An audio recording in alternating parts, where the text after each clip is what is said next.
Buen día, amados hermanos, espero que se encuentren muy bien. Tengo el gusto de saludarlos nuevamente en este día donde continuamos con nuestra serie de devocionales diarios que lleva por nombre Preguntas de nuestra fe. Y finalmente, mi hermano, hemos llegado al devocional final, en el cual terminaremos de responder la pregunta acerca del pecado imperdonable o la blasfemia en contra del Espíritu Santo. Recuerde que si le han surgido alguna pregunta o ha recordado alguna pregunta que se ha hecho durante su caminar con Cristo o ha escuchado alguna pregunta, no duden en acercarse y compartirla con un servidor o ponerla en los comentarios de cualquiera de los videos de esta serie. Y como le mencionaba, el día de ayer empezamos a abordar la pregunta de este pecado imperdonable. ¿Qué es el pecado o cuál es el pecado imperdonable? Y veíamos que es la blasfemia contra el Espíritu Santo. ¿Sabe? Y esta primera pregunta acerca de qué es el pecado imperdonable inevitablemente nos lleva a preguntarnos si hay esperanza para alguien que teme haber cometido el pecado imperdonable. Y para esto, permítame leer con usted lo que dice Hebreos capítulo 6, versículos del 4 al 8, que dicen lo siguiente: es imposible que renueven otra vez para arrepentimiento a los que han sido una vez iluminados, que han saboreado el don celestial, que han tenido parte en el Espíritu Santo y que han experimentado la buena palabra de Dios y los poderes del mundo venidero, y después han recaído, ya que así vuelven a crucificar al Hijo de Dios y lo exponen a vergüenza pública. ¿Sabe, mi hermano? Después de escuchar lo que hablábamos en esta semana acerca de la advertencia el día de ayer en contra del Espíritu Santo que Jesús menciona, muchas personas, de una forma sincera, reaccionan con temor. Y yo creo que usted y yo también, al meditar sobre este tema, podemos cuestionarnos y reaccionar con temor. Algunos pueden o podemos llegar a pensar, tal vez Dios ya me rechazó, tal vez ya crucé esa línea, o si aún hay o no hay ya esperanza para mí. ¿Sabe? El propósito de esta enseñanza no es empujar al creyente arrepentido a la desesperación, sino advertirnos contra el peligro real del endurecimiento espiritual. Mi hermano, la Biblia presenta la advertencia más severa junto con una invitación gloriosa al arrepentimiento. Le acabo de compartir lo que dice Hebreos capítulo 6, versículos del 4 al 6. Y aquí, mi hermano, el escritor a los Hebreos dice que es imposible que se renueven o que renueven otra vez para arrepentimiento a los que han sido una vez llamados o iluminados, a los que han saboreado el don celestial, que han tenido parte en el Espíritu Santo, dice este escritor. ¿Sabe? Aquí podemos, en respuesta, si hay esperanza para alguien que teme haber cometido este pecado, podemos ver que hay un verdadero peligro, que es el corazón endurecido, como veíamos el día de ayer. Hebreos, este pasaje en el que meditamos, el escritor de los Hebreos, describe personas, y fíjese bien cómo dice el pasaje, que estuvieron muy cerca de las realidades espirituales. El escritor dice que fueron iluminados, expuestos a la verdad, participantes de los privilegios de la comunidad de creyentes y testigos de la obra de Dios. Pero llega un punto en el que estos endurecen tanto su corazón que ya no desean arrepentirse. O sea, mi hermano, el problema principal no es que Dios sea incapaz de perdonar, ese no es el problema, sino que el problema es el corazón humano, y este corazón humano puede endurecerse a tal grado de que ya no quiere ir delante de Dios y arrepentirse. Y los fariseos, nuevamente, como le mencionaba el día de ayer, son el claro ejemplo de esto, ¿no? Cada milagro que Jesús realizaba debía llevar a estos líderes religiosos al arrepentimiento, a reconocer que Jesús es el Hijo de Dios, que era el Mesías esperado.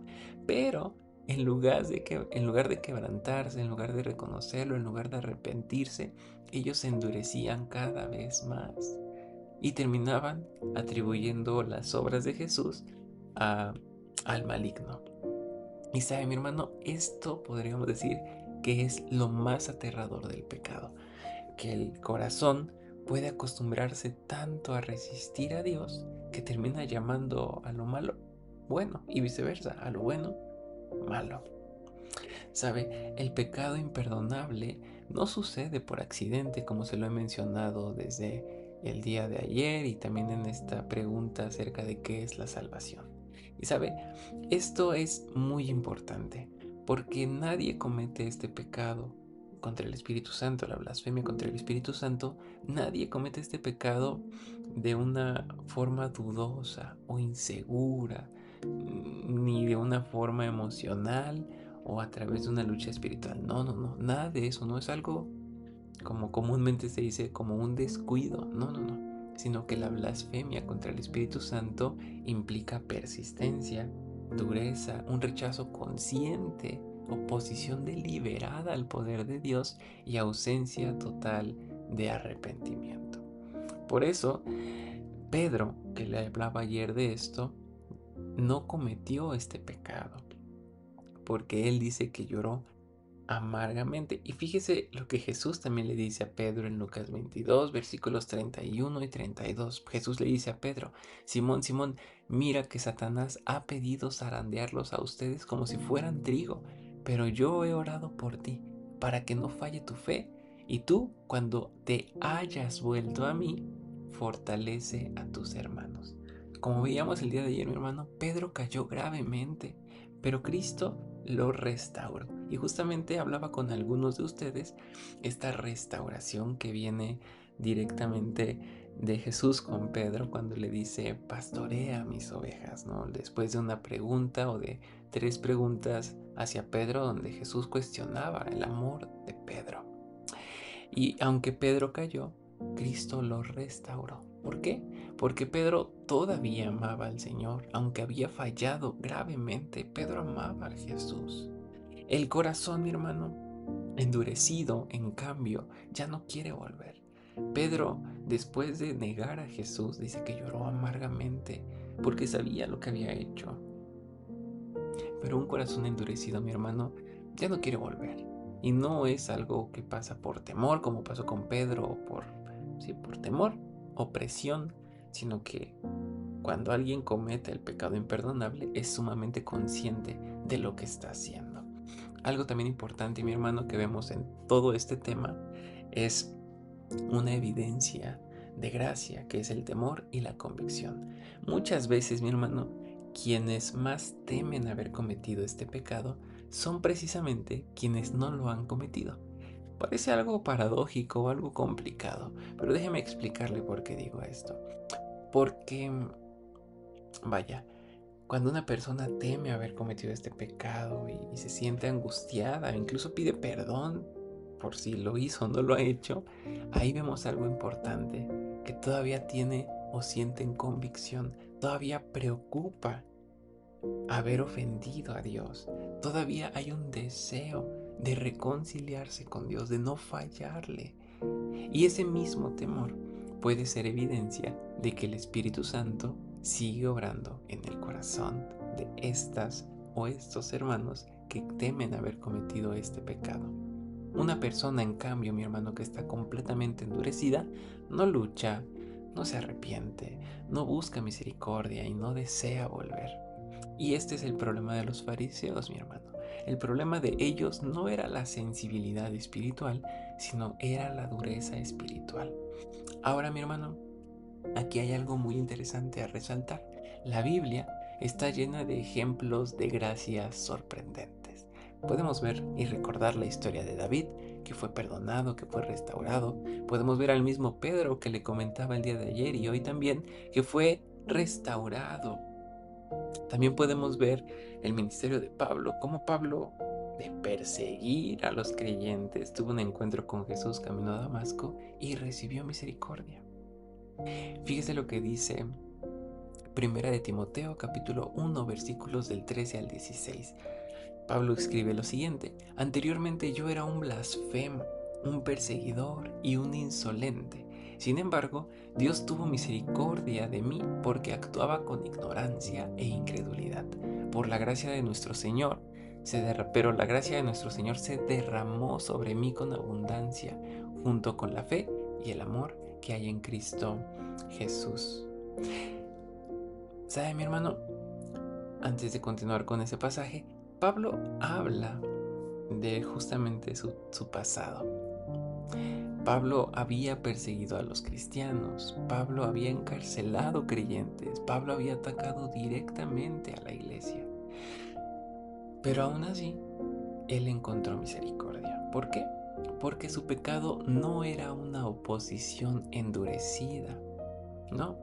Sino que era algo que con lo que todavía no había tenido este encuentro salvífico con Cristo Jesús. La oposición de Pablo no era endurecida, y al final, él, cuando tiene el encuentro con Jesús, cambia totalmente.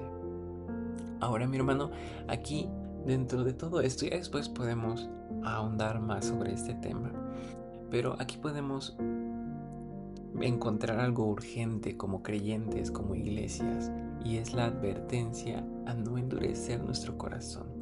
Y esta es una advertencia bíblica que sigue siendo seria y vigente para todos nosotros. Nosotros no debemos jugar con el pecado, ni resistir continuamente a Dios. Cada vez que ignoramos la convicción del Espíritu Santo, el corazón puede endurecerse más y más y más.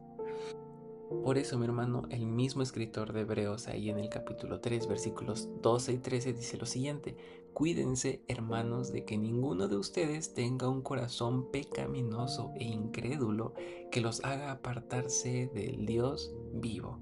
Más bien, anímense unos a otros diariamente mientras todavía se dice hoy, para que ninguno de ustedes se endurezca por el engaño del pecado. El pecado, mi hermano, engaña. El pecado endurece y el pecado adormece nuestra conciencia. Por eso debemos responder hoy a la voz de Dios y tener cuidado de no endurecer nuestro corazón. Si hay algún pecado no confesado, no esperemos más y confesémoslo, arrepintámonos y reencaminémonos a lo que Dios quiere en nuestras vidas. No dejemos que nuestro corazón se endurezca. Al contrario, busquemos tener una relación con Dios diaria, confesar nuestros pecados.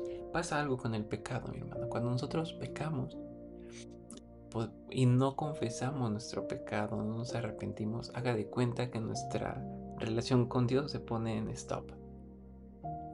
Y tal vez está en stop y después hay otro pecado no confesado y sigue en stop la relación con Dios, y cada vez se va haciendo más grande y más endurecido nuestro corazón. Pero automáticamente, cuando nosotros, si pecamos y confesamos nuestro pecado, nuestra relación con Dios se reanuda. Por eso debemos tener mucho cuidado. Como le he dicho, todos tenemos luchas, todos seguimos batallando con nuestra carne, como dice la Escritura, pero ahora sabemos que debemos pedir perdón a Dios, confesar nuestros pecados para que nuestro corazón no se endurezca y al final no caigamos en lo que los fariseos se convirtieron. Ellos no cayeron a un corazón endurecido de la noche a la mañana, sino era algo que habían seguramente desarrollado por muchos años e incluso tradicionalmente, tal vez no intencionalmente, pero tenían otras motivaciones, tenían otras aspiraciones que evidentemente no era agradar a Dios en la mayoría de los casos.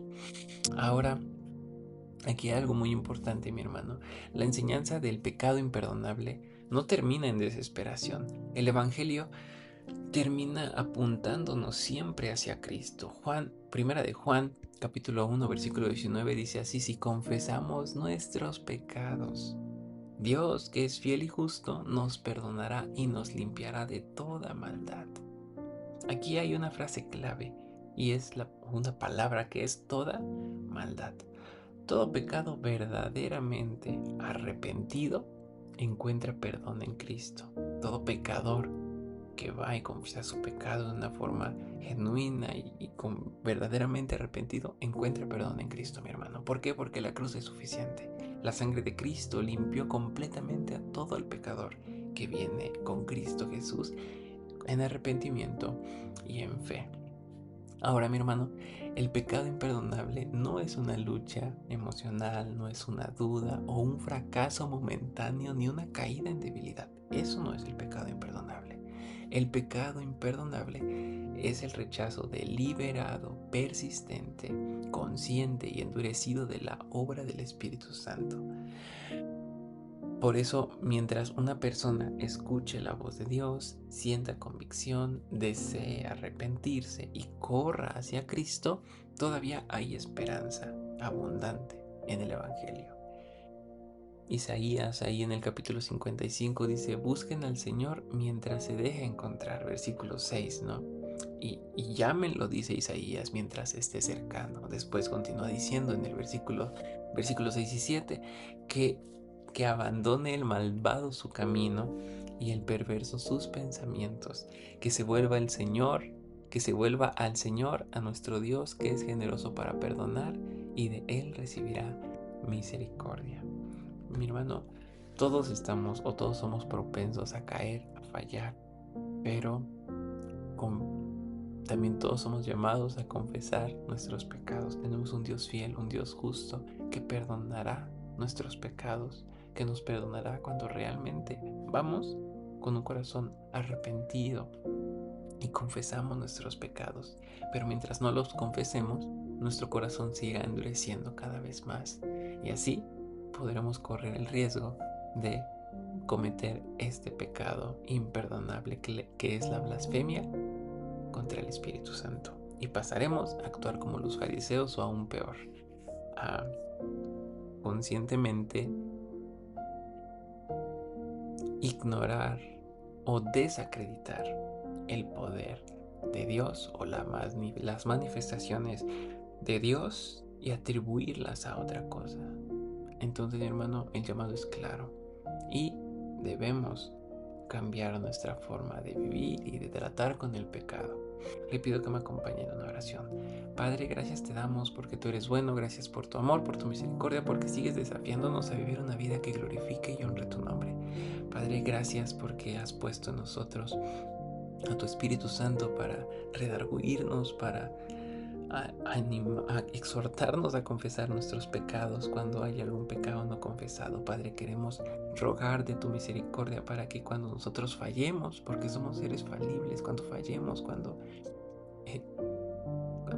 hagamos algo que no te agrada, Padre, que podamos correr a confesar ese pecado delante de ti, confiando en tu vasta gracia, misericordia, fidelidad, en tu justicia. Padre, ayúdanos a correr a ti, a confesar nuestros pecados, y no permitas que nuestro corazón sea endurecido, no permitas mucho menos que podamos cometer este pecado imperdonable de blasfemar contra el Espíritu Santo. Síguenos moldeando, sigue transformando nuestro corazón, renovando nuestra mente, para que todo lo que hagamos sea para glorificar y honrar tu nombre. Todo esto te lo pedimos y agradecemos en el nombre de Cristo Jesús. Amén. Que Dios les bendiga, mis hermanos.